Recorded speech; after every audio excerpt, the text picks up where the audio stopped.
Un véritable lieu de vie recréé ici. C'est du moins le but de la société GDV, gestionnaire de l'aire d'accueil communautaire des gens du voyage depuis 2011. Pour cette année, la Casques et les différentes autorités de l'asile dressent un bilan très positif de cet espace.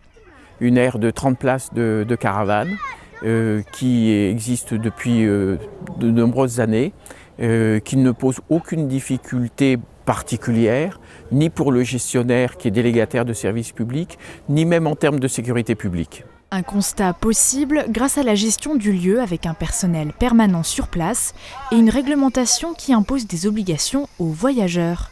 Des cautions à déposer, l'assurance des convois, leur identité.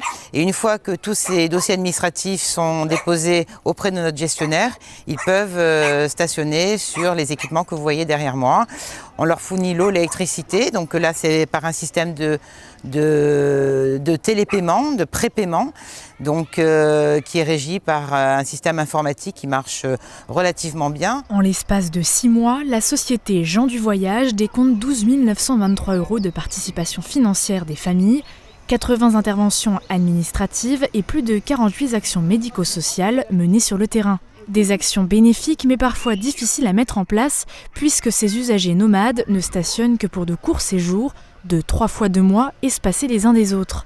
Une grande différence d'organisation si on compare cet équipement public à l'aire de grand passage situé vers Ypelin, très peu utilisé. Pour le moment, aucune amélioration n'est à prévoir sur cette aire d'accueil en raison d'un bon entretien des équipements, notamment de la part des usagers. En bref, un fonctionnement plus que prometteur par rapport à d'autres lieux en Moselle, puisque sur 16 aires d'accueil, certaines ont été dégradées, voire fermées. Leur classe s'engage auprès des arbres. 14 classes ont passé l'année à étudier l'arbre et son écosystème avec l'association CPN Les Coquelicots. Des projets dits d'éducation au développement durable, ou EDD, que l'inspection de l'éducation nationale organise en partenariat avec la communauté d'agglomération. C'est d'ailleurs dans le parc de l'hôtel de la Casques que se sont terminées leurs aventures autour de l'arbre avec un rallye nature. Au programme, du land art avec des éléments naturels récupérés dans le parc, ou encore des jeux de reconnaissance à l'aveugle des arbres. Une année d'activité sylvestre qui aura permis aux élèves d'apprendre à être heureux auprès de leurs amis les arbres.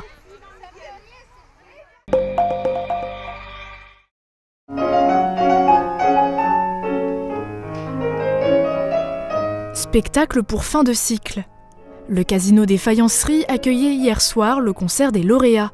Seuls sont montés sur scène les élèves du Conservatoire municipal de Sarreguemines, qui ont obtenu le premier ou le deuxième prix, et ceux qui ont décroché une mention très bien à l'unanimité avec les félicitations du jury. Cette année, 15 élèves ont brillamment terminé leur premier, deuxième ou troisième cycle d'instruments ou d'art dramatique. Parce que j'étais là, debout, dans le tunnel, et que j'étais là pour de vrai, et que ça suffisait pour que je me sente éternelle. Rendez-vous ce soir à l'hôtel de ville de Sarreguemines pour assister cette fois au concert de fin d'année du Conservatoire.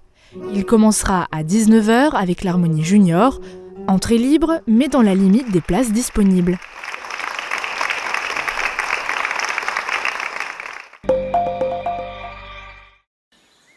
De la patience. En matière de photographie animalière, mieux vaut en avoir. Car pour réussir à décrocher la photo parfaite, il faut se fondre dans le décor, observer, écouter, dégainer l'appareil.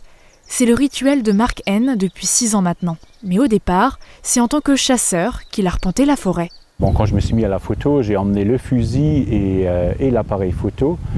Et il y a un sanglier qui est venu et alors j'ai commencé à mettre en joue avec le fusil. Et puis je me suis dit, je vais le prendre en photo d'abord. Et donc j'ai pris l'appareil photo et lui commençait à avancer. Et je me suis dit, si je ne le tire pas maintenant, je ne pourrais plus le tirer. Alors j'ai reposé l'appareil photo, toujours pas pris de photo. Et finalement, il est parti. Je lui ai retourné sans le fusil, juste avec l'appareil photo. Il est revenu comme ça pendant 2-3 jours. Et voilà, donc à la fin, j'ai posé le fusil. Et je trouve que c'est bien meilleur avec l'appareil photo, quoi. Aujourd'hui, Marc débusque ses sujets en réadaptant ses anciennes techniques de chasse. Suivre les traces de l'animal, connaître ses comportements, se camoufler. Il se promène en milieu naturel, une approche photographique appelée billboard. Le premier truc où je fais toujours attention, c'est le vent.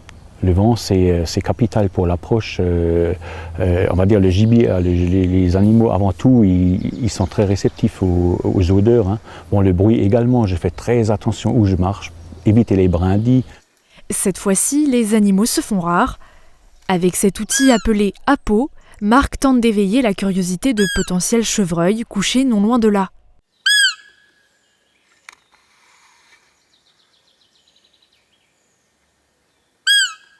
Pas de chance, aucune tête ne pointe à l'horizon. Il tente alors une autre approche.